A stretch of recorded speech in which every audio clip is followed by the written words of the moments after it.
Привет, Арми! Некоторые истории не рождаются с шумом. Они не начинаются с аплодисментов или вспышек фотокамер. Они начинаются тихо, в моменты, которые почти не замечают. В паузах, которые длятся на секунду дольше, чем нужно. Во взглядах, которые обрываются слишком быстро. И годами именно так жила эта история. Тихо, терпеливо, в ожидании. Армии по всему миру считали, что видели все, что BTS могли показать. Каждая улыбка, каждая слеза, каждое взаимодействие были воспроизведены бесчисленное количество раз. Ничто больше не казалось скрытым. Или так казалось. Потому что то, что произошло в тот день, доказало, что некоторые истины не исчезают. Они просто ждут подходящего момента, чтобы всплыть на поверхность. То утро началось как обычно. Хайп провела скромную пресс-конференцию, чтобы обсудить предстоящее глобальное возвращение BTS. Никаких драматических заявлений, никакого необычного напряжения, просто 7 человек, сидящих за микрофонами, делали то, что делали бесчисленное количество раз до этого. Тэхён прибыл в темной куртке, сдержанный и с контролируемым выражением лица. Как обычно, он сел слева от Чонгука. Чонгук был одет в чистую белую рубашку. Его лицо выглядело спокойным, почти умиротворенным, но те, кто внимательно наблюдал, заметили что-то необычное в его глазах. В них не было беспокойства, в них не было нервозности. Они выглядели решительными. Армии, подключившиеся к прямой трансляции, почувствовали это почти сразу. Что-то изменилось. Тэхён и Чонгук почти не обменивались взглядами. Сдержанные улыбки и привычные шутки, тихая непринужденность, которой они часто делились, отсутствовали. Это не было настолько очевидно, чтобы кого-то встревожить, но в комнате витало невысказанное напряжение. Затем последовал 4-й вопрос. Французская журналистка встала. Она не спрашивала о музыке, она не спрашивала о гастрольных графиках. Со спокойной улыбкой она задала настолько простой вопрос, что он казался почти безобидным. Если бы вам пришлось выбирать, за кого выйти замуж в следующие 5 лет, кто бы это был, Чонгукси? В комнате воцарилась тишина. Смеха не последовало. Никакого игривого уклонения от ответа, никакой попытки сменить тему разговора. Чонгук не колебался. Он не искал поддержки у участников группы. Он смотрел прямо перед собой и говорил достаточно уверенным голосом, чтобы это звучало убедительно. Он сказал, что давно знает ее имя, что никогда не упоминал его, но она всегда была у него в мыслях, что человек, на котором он хочет жениться, уже стал частью его жизни, и она знает, кто она. А затем он сказал что-то, что изменило все. Он сказал, что сейчас самое время. Одна фраза. Этого было достаточно. Атмосфера накалилась, репортеры ахнули, голоса усилились, социальные сети взорвались в режиме реального времени, но посреди хаоса камера запечатлела нечто гораздо более показательное, чем слова. Тэхён опустил голову, он глубоко вздохнул и медленно потер лицо, словно пытаясь прийти в себя после неожиданного удара. Это был не шок, это не веселье, это было что-то более тяжелое, что-то сдержанное. Чимин, ведущий прямую трансляцию из-за границы, внезапно прервал свой стрим, когда на него обрушился поток уведомлений. РМ попытался разрядить обстановку легким замечанием.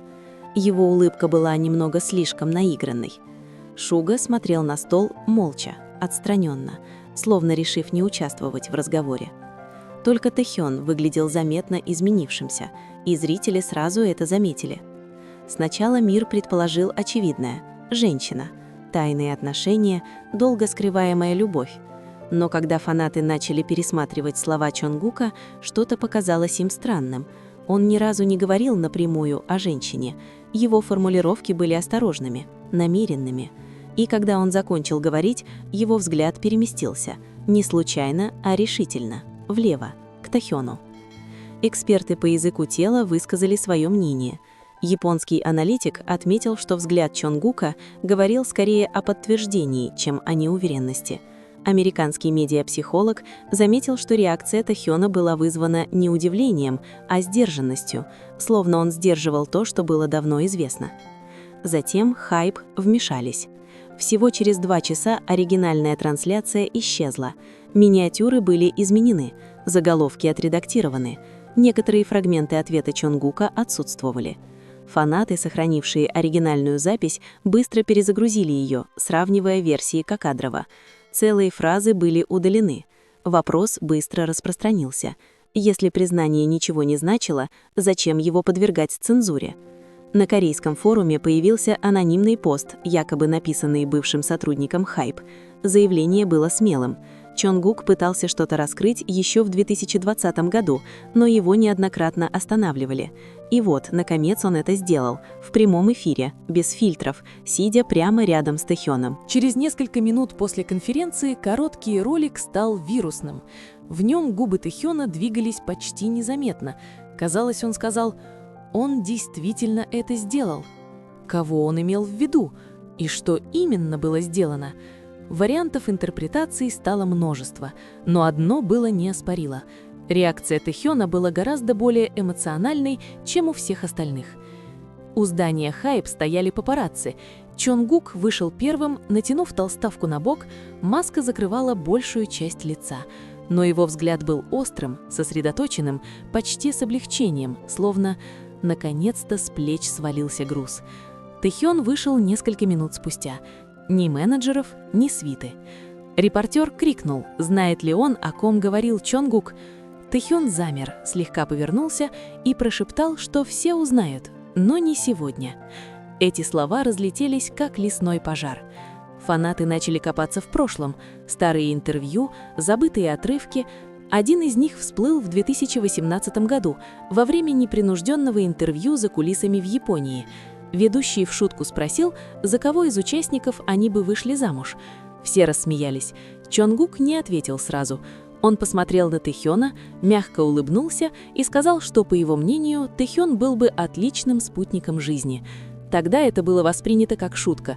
Теперь, если посмотреть на это под другим углом, отрывок показался пугающе искренним. В тот вечер свидетели утверждали, что Чонгук вошел в частный лаунж в Ханнамдоне.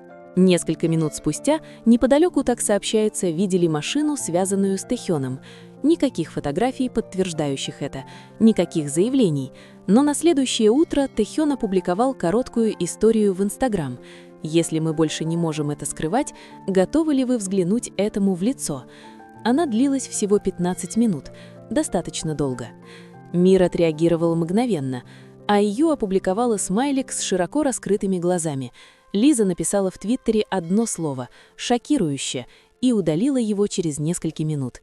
Хэштег #LetChongukSpeak набрал более 2 миллионов ретвитов. Среди всего этого шума выделялось одно сообщение. Канадская армия написала открытое письмо о том, как она скрывала свою любовь из-за страха, и как слова Чонгука заставили ее почувствовать, что ее понимают. Письмо распространилось по всему фандому, им поделились крупные фан-аккаунты, его прочитали миллионы. Начало формироваться движение.